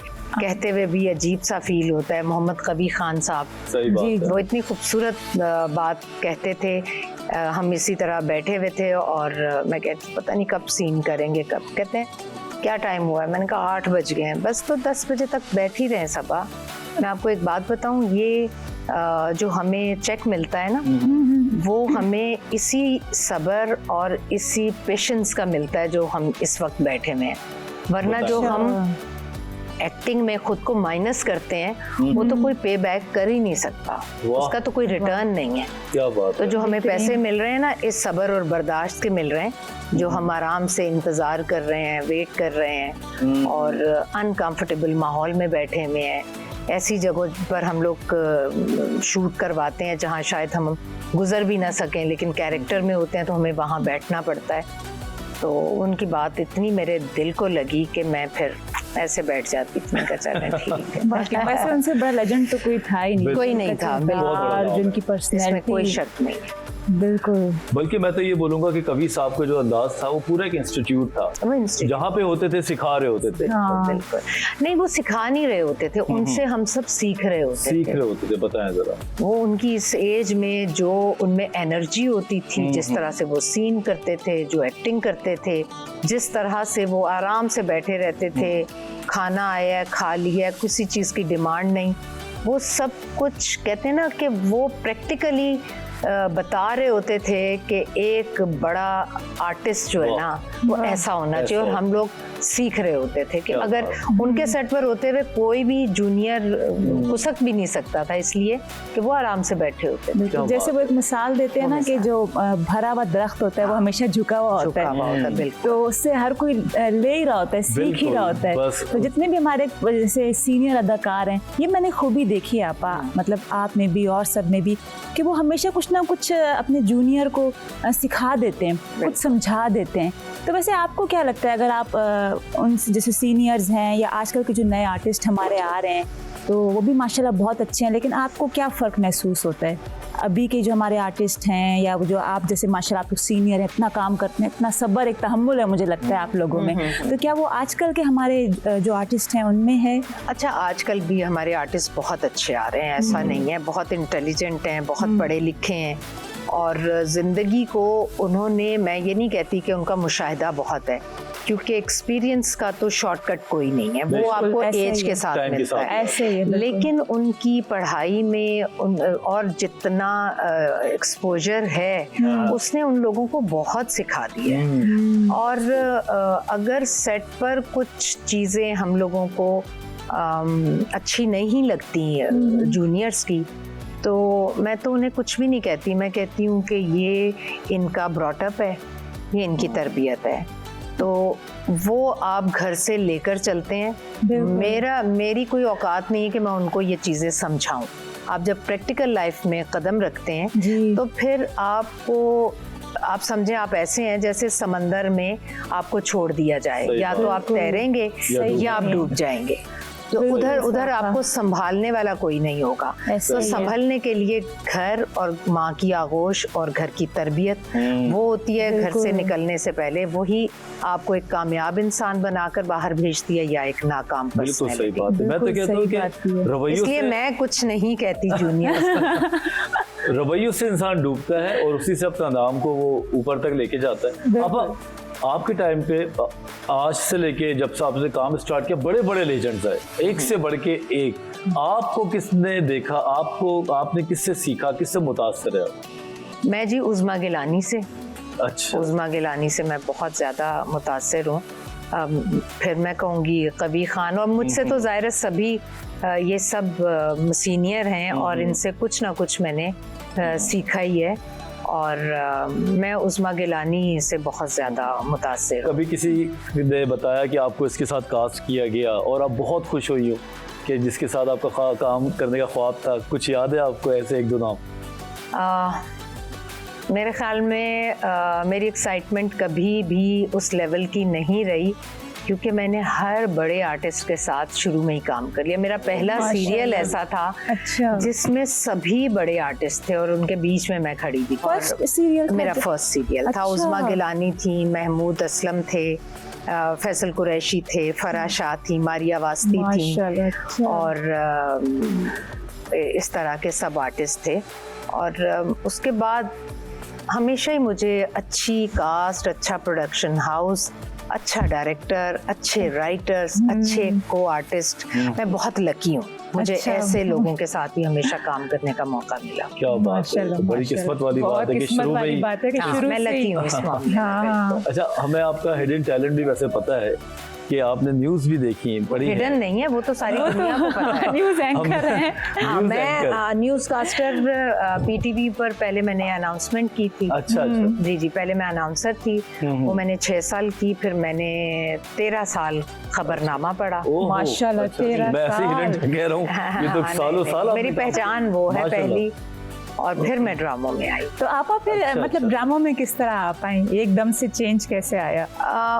जब मैं अनाउंसमेंट करती थी तो टाइम बहुत देना पड़ता था, मेरी शादी हो गई, बच्चे हो गए, तो मुझे लग रहा था मैं टाइम नहीं दे पाऊंगी उन्हें। अच्छा। तो मैंने फिर रिज़ाइन के लिए बात की, तो हमारे SNE थे रफ़ीक गुराया साहब, उन्होंने कहा कि नहीं है, रिज़ाइन नहीं करो, तुम खबरों में आ जाओ। मैंने कहा नहीं, ये तो लाइव इतनी देर, आधा घंटा बैठ कर लाइव बोलना, ये बहुत मुश्किल काम है। उन्होंने कहा नहीं, तुम कर लो। अच्छा। इस तरह से मैं खबरों में आई, और जब खबरों के साथ साथ मैंने न्यूज़ रिपोर्टिंग भी की, कल्चरल रिपोर्टर थी मैं, वो भी की मैंने। फिर मैंने कंपेयरिंग की, आप लोगों की सीट पर भी बैठी मैंने, बहुत 3-3 घंटे की लाइव ट्रांसमिशंस की मैंने। और उसके बाद फिर एक्टिंग में आई।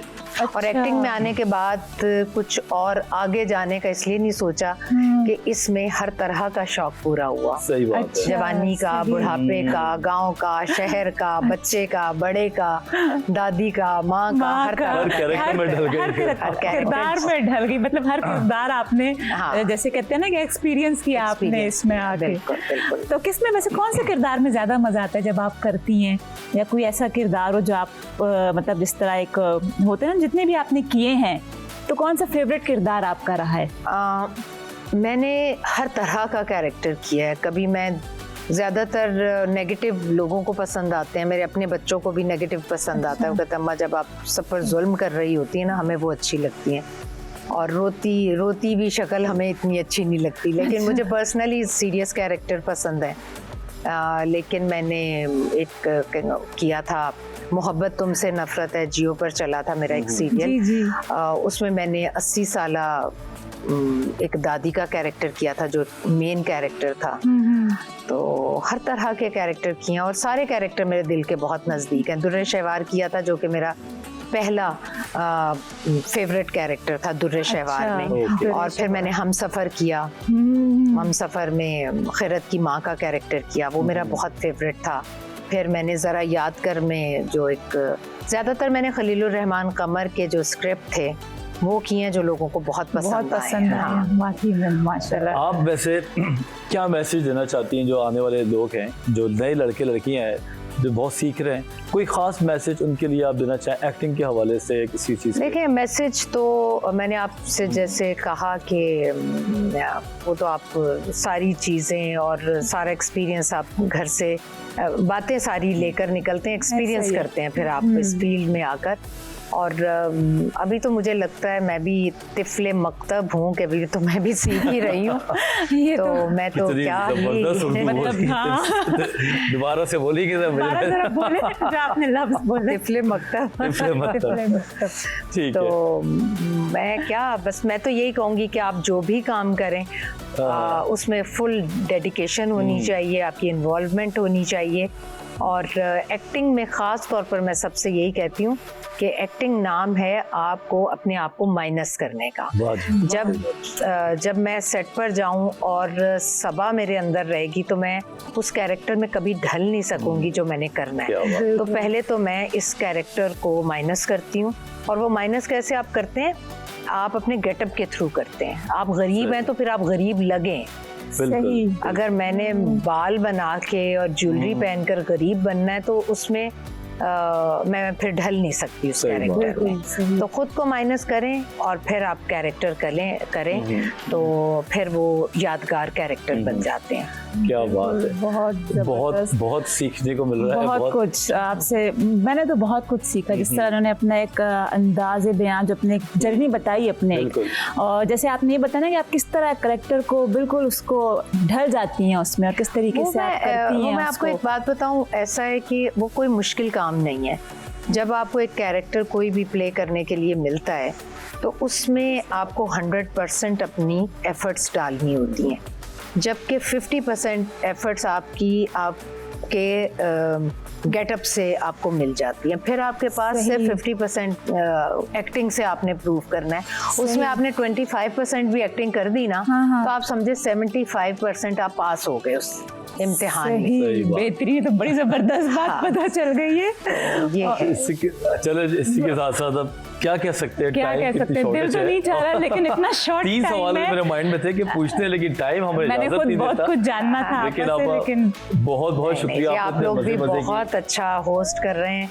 और इसी तरह आप सीखते जाते हैं और जब आप मुख्तलिफ लोगों से मिलते हैं, मुख्तलिफ ज़हनों को पढ़ते हैं, तो आपका अपना मुताला जो है ना बहुत स्ट्रॉन्ग हो जाता है। और एक बात मैं आपको बताऊं, आप जिस सीट्स पर बैठे हुए हैं ना, ये बहुत रिस्पॉन्सिबिलिटी वाली सीट्स हैं और मुझे ऐसा लगता है कि जवाब देने वाले से सवाल करने वाला ज्यादा इंटेलिजेंट होता है। बिल्कुल ठीक है, जो आप सवाल करेंगे ना उसका जवाब गेस्ट देगा, मैं खुद से कुछ नहीं बोलूंगी। बिल्कुल, तो आपका सवाल इतना स्ट्रॉन्ग होना चाहिए, इतना कंप्लीट होना चाहिए कि उसका जवाब बन पाए। बिल्कुल, बहुत शुक्रिया आपका, आपने अपनी एक नॉलेज शेयर की हमारे साथ। और मुझे लगता है कि आजकल के ज़माने में कोई अपनी इस तरह की नॉलेज, कोई ख़जाना नॉलेज का शेयर कर दे तो बहुत बड़ी बात है।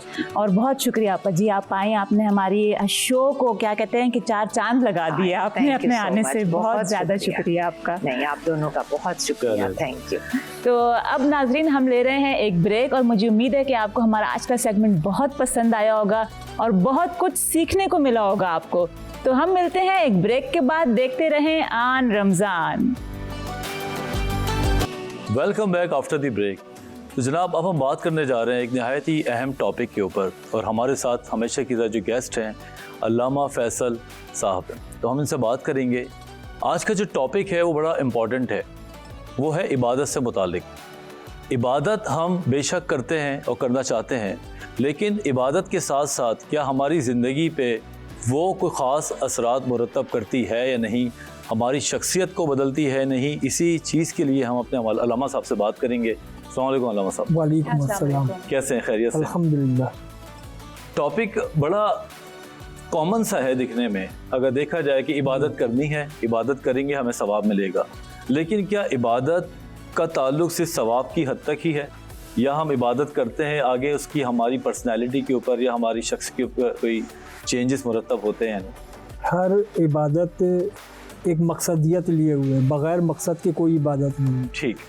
इबादत एक जानिब अल्लाह के हुजूर अपनी बंदगी पेश करना है, दूसरी जानिब उसका शख्सियत पर असर होना ज़रूरी है। ठीक। अगर इबादत का शख्सियत पर असर नहीं हो रहा तो फिर वो जो इबादत की जा रही है वो हकीकतन इबादत नहीं, बल्कि इबादत की कोई रस्म है जो अदा की जा रही है। हकीकी इबादत तो वो है जो शख्सियत पर असरअंदाज हो। मसलन जब नमाजी कहता है नमाज के इख्तिताम पर अस्सलामु अलैकुम वरहमतुल्लाह, अस्सलामु अलैकुम वरहमतुल्लाह, इसका मतलब यह है कि उसकी शख्सियत पर यह असर होना चाहिए कि वो सलामती बांटने वाला हो। ऐसा नहीं कि नमाज के इख्तिताम पर तो आप कहें कि अस्सलामु अलैकुम वरहमतुल्लाह, अस्सलामु अलैकुम वरहमतुल्लाह, और खड़े होने के बाद सबकी सलामती के लिए खड़े होने के बाद जनाब सफ़ों से भागना शुरू कर दें, सलामती के लिए ख़तरा बन जाए, लोगों के लिए तकलीफ़ का बाइस ना बने, सलामती फैलाने वाले बने, तो उसका असर होना ज़रूरी है। बहुत अच्छा। जब रोज़े में बंदा ये एहसास करता है कि मेरा रब मुझे देख रहा है, इसलिए मैं तन्हाई में भी वो नहीं खाता, तन्हाई में भी कुछ नहीं पीता, तो उसे फिर उस बंदे को की शख्सियत पर यह असर होना चाहिए कि हर वो चीज़ जो रब को नागवार हो उसको तर्क कर दे।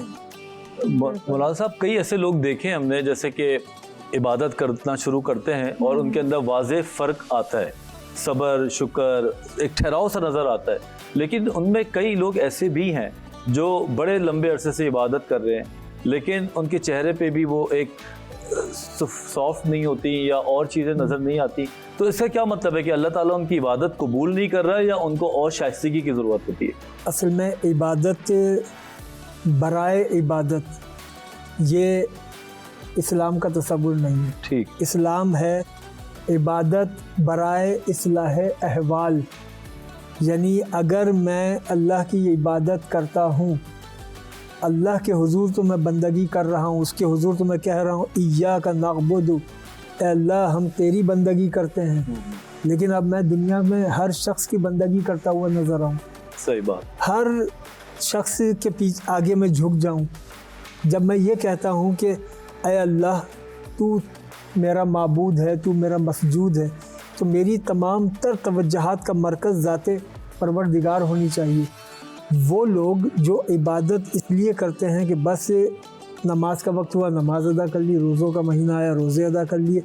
तो ये इबादतों की एक रस्म रह जाती है। इबादतों की जो रूह है वो ये है कि जो आप इबादत कर रहे हैं वो शख्सियत से आपकी जाहिर हो। क्या बात। अच्छा, क्या ये बंदगी का हक सिर्फ जुबान से ही मतलब अदा किया जा सकता है या हम किसी और तरीके से भी इसको करते हैं? बंदगी का हक तो यूं अदा करने की कोशिश की जा सकती है, वैसे तो कोई अदा नहीं कर सकता। जैसे गालिब ने कहा कि जान दी हुई उसकी थी, हक तो ये है कि हक अदा ना हुआ, लेकिन हक अदा करने की कोशिश की जा सकती है। और ज़बान से इकरार करना और अपने जिस्म से उस पर अमल करना, यही वो कुरान हकीम का दो नुकाती फार्मूला है, ईमान और आमाल सालिहा। सही। जैसे सूरह 3 में है, लक़द खलक़नल इंसान फ़ी अहसनि तक़वीम, हमने इंसान को बेहतरीन हयत पर खल्क़ किया। सुम्मा रददनाहु अस्फ़ला साफ़िलीन, फिर इंसान को पस्तियों की इंतहाई पस्ती में गिरा दिया। इल्लल लज़ीना आमनू व अमिलुस सालिहात, लेकिन ईमान वाले बच गए और आमाल सालिहा वाले बच गए। सही। यानी सिर्फ आमाल सालिहा होंगे वो भी इबादत है। सिर्फ आमाल सालिहा हो लेकिन अल्लाह की बंदगी ना हो तो अधूरापन है।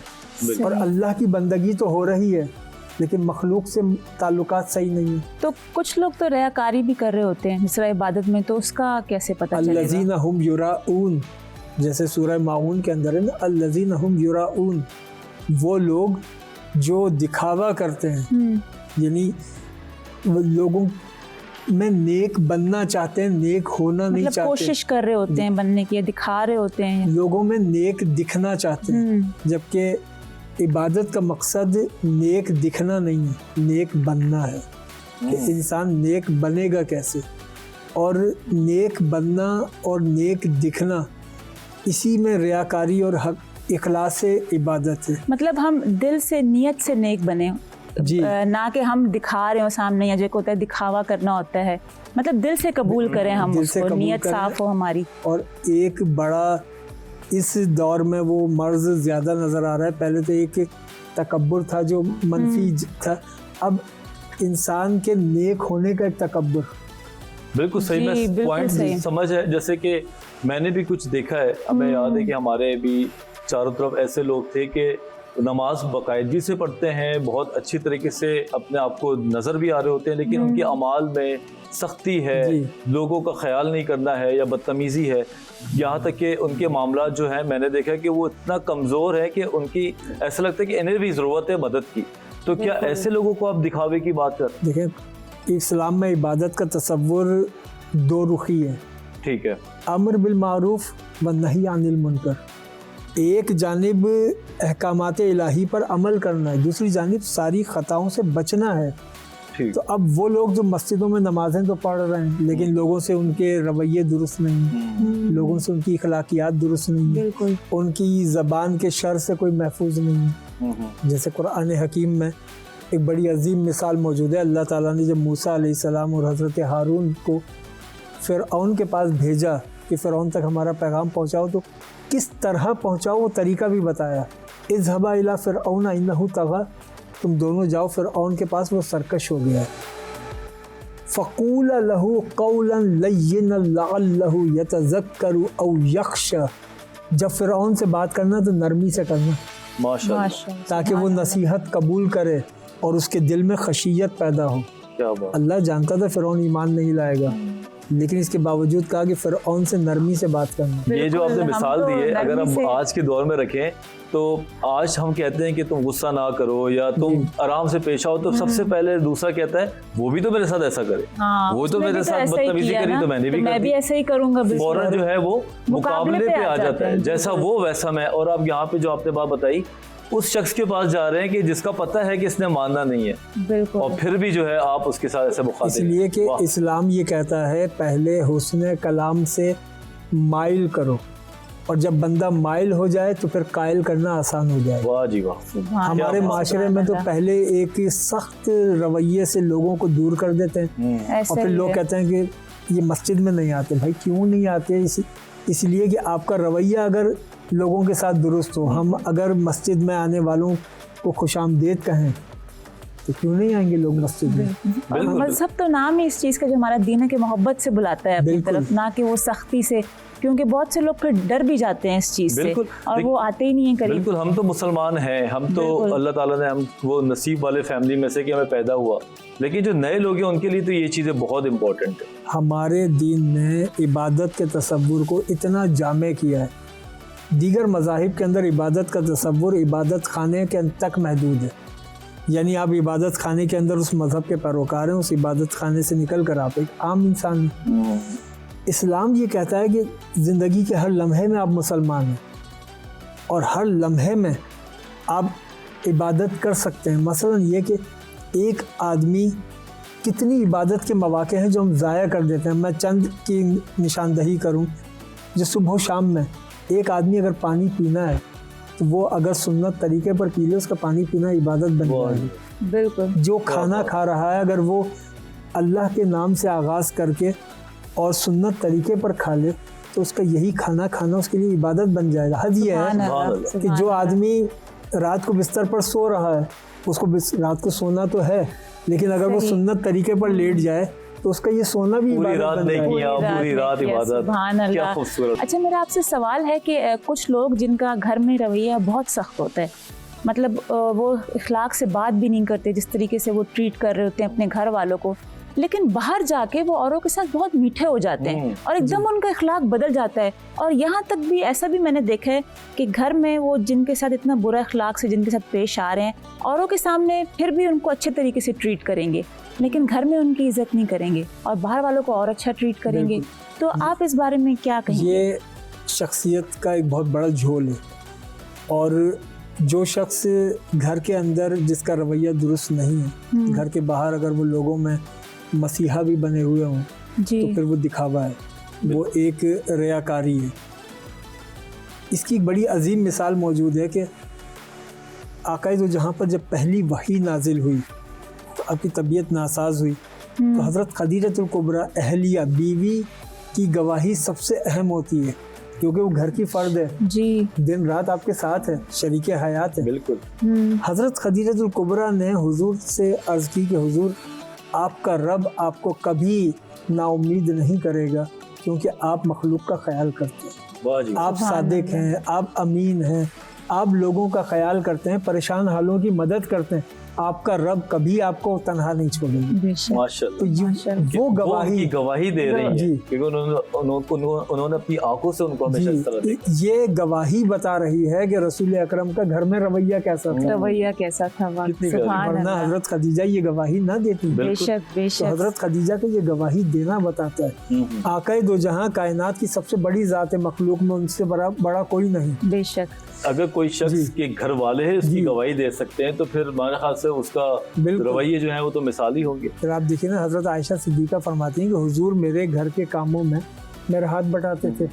चले अल्लामा साहब, ये तो फैमिली की बात हो गई, घर के लोगों की बात हो गई। अब एक और भी मेरे दिमाग में सवाल आ रहा है, वो है पड़ोसियों के हवाले से। वो कि हम इससे पूरा एक टॉपिक करेंगे, लेकिन इबादत से जो चीज़ जुड़ी हुई है वो मैं पूछना चाहता हूँ कि इबादत अगर आप करते हैं तो उससे पड़ोसियों का जो एंगल है वो क्या है, किस तरीके से हम उस चीज़ को इबादत में शामिल कर सकते हैं? उसको हम इबादत में यूँ शामिल कर सकते हैं कि आपकी कोई बात वो आपके पड़ोसी के लिए बायस आज़ार ना हो। मसलन ये कि अगर मेरे घर में खुशी है तो मुझे ये कोई हक नहीं पहुंचता कि मैं गली ब्लॉक कर दूं। लो जी, यहाँ तो हर गली ब्लॉक होती है। या फर्ज करें जहाँ पे कोई घर में, अक्सर आपने भी सुना होगा जो शादियाँ हो रही होती हैं तो इतना तेज म्यूजिक पूरी रात चल रहा होता है और इतना डिस्टर्बेंस होती है, कहीं पेशेंट भी हो सकते हैं साथ में। पड़ोसियों के हुकूक के इंतहाई खिलाफ है ये। यानी ये तो चले मैं खुशी की तकरीब की बात कर रहा हूँ, अगर कोई मजहबी तकरीब भी है जी, तो मजहबी तकरीब में भी मुझे ये हक नहीं है कि मैं रास्ते ब्लॉक कर दूँ। हदीस मुबारका में तो यह है कि रास्ते में अगर कांटा भी पड़ा हो तो उसको हटा दो। इसका मतलब यह है कि वो किसी के लिए तकलीफ का बायस बन सकता है, इसलिए हटा दो। तो आपने जो पूरी कनात लगाई है तो कांटे से भी ज़्यादा तकलीफ दे। रास्तों की बंदिश मुनासिब नहीं है। पड़ोसियों के लिए कोई अब ऐसा होता है कि सालगिरह है या कोई मजहबी तकरीब है, इतना तेज़ स्पीकर होता है कि वो पूरा मोहल्ला सर पे उठाया हुआ होता है। अच्छा, हम बाज़ औक़ात ये भी देखते हैं कि जिस तरह जो पड़ोसी हैं अपने घर का कचरा दूसरे घर के सामने डाल देते हैं, और ये चीज़ बल्कि मेरी वालदा के साथ भी हो चुकी है, क्योंकि वो बहुत सफाई का ख्याल रखती हैं, लेकिन जब वो बाहर निकलती थी तो कचरा इतना सारा उनके घर के सामने पड़ा होता था। तो ये क्योंकि ये तकलीफ दे बात है और फिर वो समझे भी ना, तो इस बारे में आप क्या कहना चाहेंगे? तो इसका ताल्लुक बुनियादी अखलाकियात से है कि इंसान जो है वो, ये तो इंतहाई नामुनासिब है कि अपने पड़ोसी के लिए किसी तौर भी वो परेशानी का बाइस बने। इससे अंदाज़ा लगा लें कि सहाबा कराम कहते हैं हुजूर नबी अकरम ने पड़ोसियों के मुताल्लिक हमें इतनी ताकीद की कि हमें ये ख्याल गुजरने लगा कि शायद हमारी विरासत में पड़ोसियों का भी हिस्सा होगा। क्या बात है, इतनी हुजूर ने ताकीद माशाअल्लाह, माशाअल्लाह। तो पड़ोसियों के लिए हमारे माशरे में तो मुसलमान आबादी में मुसलमान पड़ोसी का ख्याल नहीं कर रहे। इस्लाम में तो ये है कि गैर मुस्लिम पड़ोसी है, क्योंकि वो पड़ोसी है तो उसके हुकूक हैं, बताएंगे। पड़ोसी होने के नाते वो दीन जो गैर मुस्लिम पड़ोसी के हुकूक मुतय्यन करता हो, उस दीन में मुसलमान भाई अगर आपका पड़ोसी है तो उसके लिए कितना आपके लिए ज़रूरी है। फिर ये पड़ोसियों के हुकूक से गफलत दर हकीकत अपने फ़र्ज़ से गफलत है। एक का हक दूसरे का फ़र्ज़ होता है, जब कोई हक अदा नहीं करता तो फ़र्ज़ रह जाता है। बिल्कुल, हर चीज़ जो है वो गौर व फिक्र में ही है शामिल। अगर आप किसी चीज़ पे गौर नहीं करते तो वो आपके लिए कोई हैसियत ही नहीं रखती। कचरा उठा के फेंक देते हैं, कोई फ़र्क नहीं पड़ता, लेकिन अगर आप यहाँ से गौर व फिक्र करते हैं तो फिर उसकी अहमियत का अंदाज़ा होता है। किरदार साजी की अगर हम बात करें तो कुरान मजीद में किरदार साजी के लिए बहुत चीज़ें जिक्र गई। इबादत के साथ वो कौन से बेसिक चीज़ें हैं जो कि एक इंसान को अच्छे किरदार का मालिक बनाती हैं? किरदार साजी के लिए तो सूरह हुजरात में उसकी तफसीलात मौजूद हैं कि माशरे में लोगों का रवैया किरदार कैसा हो, और अगर उस किरदार को समेटा जाए तो सूरह फातिहा के अंदर पूरा एक कैरेक्टर बिल्डिंग सिस्टम है। किस तरीके से आपको अपने किरदार की तश्कील करनी है। मसलन ये कि अल्हम्दुलिल्लाह रब्बिल आलमीन, तुम्हारा रब आलमीन का पालने वाला है, तो तुम अपनी ज़ात तक मुक़य्यद ना होना, तुम्हारी ज़ात भी सबके लिए नफ़ा बख्श हो। सही। तुम्हारा रब मेहरबान है तो तुम लोगों पर जुल्म ना करना। तुम्हारा रब रहीम है, तुम लोगों पर इजहार बरहमी ना करना। तुम्हारा रब क़यामत के दिन का रोज़े जज़ा और सज़ा का मालिक है, तो उस दिन की तैयारी करते रहना। और जब हम ये कहते हैं इय्याका नअबुदु, तो फिर इस बात का इजहार रखना कि अब तकब्बुर की हमारे अंदर कोई गुंजाइश नहीं है, क्योंकि हम उसकी इबादत करते हैं। वह इय्याका नस्तईन जब कहते हैं तो फिर ये यकीन रखना कि हकीकी अता करने वाला तो बस अल्लाह है। इहदिना सिरातल मुस्तकीम कहकर ये तसव्वुर कायम रखना कि हमारी ज़िंदगी एक रास्ते में है और ये रास्ता किसी मकसद, किसी मंजिल के लिए है, तो हम वक्त उसकी तैयारी करना। अपनी सोहबत या सिरातल लज़ीना अनअमता अलैहिम गैरिल मग़दूबि अलैहिम वलद्दाल्लीन, कि अपने आप को उन लोगों से बचा के रखना जो जिन पर गज़ व गज़ब नाजिल हुआ, उन लोगों से मिला कर रखना जिन पर अल्लाह की नेमतें हैं। अच्छी सोहबत में बैठना, बुरी सोहबतों से बचना, अल्लाह की बंदगी करना, मखलूक के लिए नफ़ा बख्श होना, एक ऐसा शख्सियत का ढांचा है जो कुरान फराहम करता है। और फिर इसकी तफसीलात वो आगे आयात में और अहादीस में मुख्तसरन उसका खद्दो खाल ये है। अगर देखा जाए तो सूरह फातिहा में ही आप अपने आप को सरेंडर करते हैं अल्लाह के आगे, और जब आप अल्लाह के आगे अपने आप को सरेंडर करते हैं तो फिर सारी ज़ात का ताल्लुक उस खुदावंद करीम से। सुभान अल्लाह। और बहुत शुक्रिया आपका, और ये बातें जो आपने बताई बहुत ही मुफीद बातें हैं हमारे लिए, हमारे देखने वाले व्यूवर्स के लिए। और मैं ये कहना चाहूँगी कि अगर आप दुआ करवा दें, हम सब के हक़ में दुआ कर दें आप। अल्लाहुम्मा सल्लि अला सय्यिदिना व मौलाना मुहम्मदिन व अला आलिहि व सहबिहि व बारिक व सल्लिम। अल्लाहुम्मा इन्नका अफ़ुव्वुन करीमुन रहीमुन तुहिब्बुल अफ़्व फ़अफ़ु अन्ना या गफ़ूर या गफ़ूर या गफ़ूर। अल्लाह ए पाक परवरदिगार, ए मालिकुल मुल्क, माह रमज़ानुल मुबारक में तूने हमें रहमतें अता फरमाई। ए अल्लाह बरकतें अता फरमाई, रहमतों बरकतों को दवाम अता फरमा। ए अल्लाह, ए मालिकुल मुल्क, हमें अपनी इबादतों में इखलास अता फरमा। ए अल्लाह, हम तेरे आगे झुकते हैं, हमें सबसे बेनियाज फरमा दे। ऐ अल्लाह, ऐ पाक परवरदिगार, ऐ मालिकुल मुल्क, दीन पर अमल पैरा होना हमारे लिए आसान फरमा दे। हमारे लिए, हमारे मुल्क के लिए खैर के फैसले फरमा दे। हम पर, हमारे मुल्क पर, आलम इस्लाम पर, कुल इंसानियत पर ऐ अल्लाह अपना फजल फरमा दे। व सल्लल्लाहु तआला अला खैरि खल्क़िही मुहम्मदिन व आलिही व अस्हाबिही अजमईन बिरहमतिका या अरहमर राहिमीन व बिहक़्क़ि ला इलाहा इल्लल्लाह। और यहीं पे नाज़रीन हमारे प्रोग्राम का वक्त ख़त्म होता है और इंशाल्लाह कल आपसे मुलाकात होगी बहुत ही मुफीद बातों के साथ और हेल्थ टिप्स के साथ। और उम्मीद करती हूँ आपको हमारा शो पसंद आ रहा होगा। अपना बहुत ख्याल रखिएगा।